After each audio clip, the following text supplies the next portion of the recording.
Hi guys, Freddy here. Welcome back to the desktop for another rules breakdown. And this time we're going to be covering Cybergeneration from our Talsorian games in 1995. Now this is the second edition because the first edition was just a source book for Cyberpunk 2020, so it didn't have its own unique rules. But these are closely related to the Cyberpunk rules, so you will notice some similarities in here. For our test character, we're going to be using Johnny Silverhand, or as he is in here, Mr. John Silverhand, codenamed the Mystic. We've got his stats here, so we'll be using them as our sample character. So skills are dealt with on page 148. In fact, all the rules are dealt with within a few pages, because it's a very condensed system. So, here we go. Whenever your character attempts to do something as an everyday action, he will make what we call a skill check. To make a skill check, first determine which of your stats is most appropriate to use to perform the action. Next, if you have a skill which seems to fit what you're trying to do, add the level of that skill to the stat you selected. And we've got various target numbers here. But let's go over to Johnny and have a look at his stats. So let's say he's trying to ride his motorbike. So he's got reflexes of 9. That seems to be what I would consider to be closest to driving. And he's got driving at 8. So 9 plus 8 is 17. So we add 17 to the roll of a d10. So we've rolled a 5, so he gets 22. Now the general task difficulties are here. So an easy task is 10 plus, an average task is 15 plus, a difficult task is 20 plus, very difficult is 25, and nearly impossible is 30 plus. And then we've got some sample difficulties, opening a simple lock, carry off a face dents of a well-known person, dump truck dive, jigger counter programs on a microfactory, etc. Lots of sample tasks there, but that's basically what you're doing, is trying to get higher than your difficulty target number by adding an attribute and a skill together and adding a d10. Now, as I said, the rules are very condensed, so the initiative rules are on the very next page from skills, on page 149, under initiative and actions. So in Saturday Night Scuffle, which is what they call their combat system, all combat is divided up into a series of 3-second rounds. At the start of each round, one player, acting by mutual consent as party leader, rolls 1d10. The referee rolls for all NPC characters. On a tie or higher roll, the player's side goes first, with the players deciding on themselves as to the order, or going by highest reflex total first. Edgerunners and adversaries with reflex boosts and solos can add their reflex boost bonus and combat sense to this roll for their characters, allowing them to go before the rest of the party, or perhaps even the opposition. So, you roll 1d10, the Games Master rolls 1d10, whoever gets higher goes first. In a tie, then the players go first. But if you've got anybody with reflex enhancements, such as solos or people with cybernetics, then they can add to that dice roll and go out of that order. So going before the other players, or if it's a very close tie, they might actually beat the NPCs if the NPCs had only just beaten the players. So, as before, combat is just one page on page 150. So we've got ranged attacks here. So we are taking the character's reflexes, plus their skill, plus any weapon accuracy they get, plus 1d10, against a difficulty number based on the range. So let's say Johnny's going to be firing a pistol. So for 0 to 12 meters, his target numbers are 15, 13 to 25 are 20, 26 to 50, 25, 51 to 100, 30, and so on up. However, if the target is dodging, it's not a comparison of skills, it's just it increases the target number.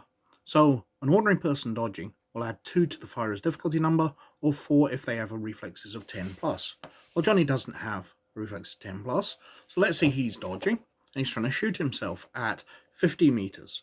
So he needs to get a 27. So what do we got here? Well, Johnny has a ranged weapon skill of 8, and a reflexes of 9. So he's got 17 there. So for 27, he's going to need to roll a 10 on this dice. And he does. We roll a 10. So Johnny hits the target.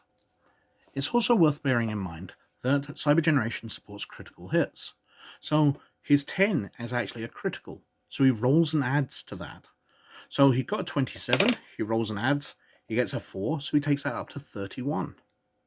Which is a success, as the 27 was. If he'd rolled a 1, it would be counted as a critical fumble and would have failed no matter what the target number was. It's also worth noting that some weapons in Cybergeneration are considered smart weapons or genius guns. And these are self-targeting weapons, so you don't use the player character's skill. They have a percentage chance of hitting, which is explained by locking on, and they work better against certain types of armor. But basically you're going to be rolling a percentile chance of them hitting the target. And finally, automatic weapons, when you fire on full burst, use up 25 rounds from your ammunition, but add 5 to your attack roll. So a burst from an automatic weapon hits more easily. So damage is really simple. It's all based around just 1d10. You see, we look up the type of weapon on the table on 152. Again, just one page over. So we've got various DCs here, which are the damage levels. And then we've got different typical weapon types within those. So light pistols do DC 3, medium pistols do DC 4, heavy pistols do DC 5, heavy rifles do DC 8, and really gross stuff only the military has does DC 14. So let's say he's shooting a heavy pistol. I seem to remember Johnny Silverhand having a heavy pistol in the game. So we're rolling on row 5. And we roll, and we get a 4. So on row 5, a 4 is 5 points of damage. Now, armor works simply by taking away damage. So if he's wearing a set of medium armor, then that absorbs all 5 points of that attack. And it's as simple as that. The armor just dissipates all the damage.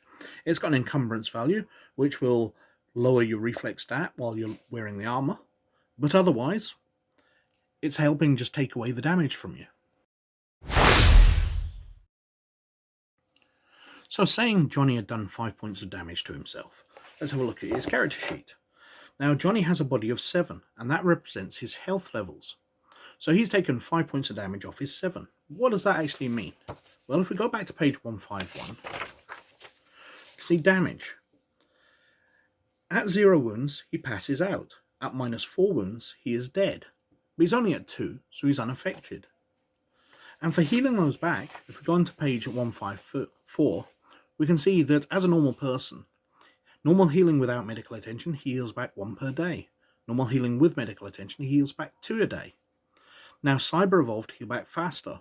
Without medical attention, they heal back 2, and with medical attention, they heal back 3. So it takes a few days to heal back, but not too long. Now, advancement in Cybergeneration is done through improvement points. If we turn back to page 149, again only a few pages earlier, we can see about gaining improvement points, and we've got various sample amounts here. But when spending them, the first level of a skill always costs 10 IP. Determine how many points are required to raise a skill higher than this. Multiply the current level of skill by 10. So a skill from 1 to 2 costs 10, 2 to 3 costs 20, and so on. It's also worth remembering that because the Cyber Evolved are young, their skill caps are 8. But if you're playing an old Edgerunner, then their skill cap is 10. They can get skills, but they don't have the extra abilities of the Cyber Evolved. So that is Cybergeneration. It's a really interesting rule system. It's very light, it's very fast. I think it could be a whole load of fun to play. And the setting is absolutely fantastic. The idea of a bunch of teenagers and pre-teenagers fighting the government and trying to bring it down through tricks and cons and hijinks and all those kind of things, rather than just going in, kicking down doors and gunning everything down, I think it's really interesting. I think it could be a very imaginative game where you have to come up with alternate solutions to everything, because there's just no way you can outpower the enemy. They are just too powerful militarily. But anyway, I think I've probably whittled on for quite long enough. So thank you very much for watching. But as always, most of all, you look after yourselves. And I'll catch you later. Bye now.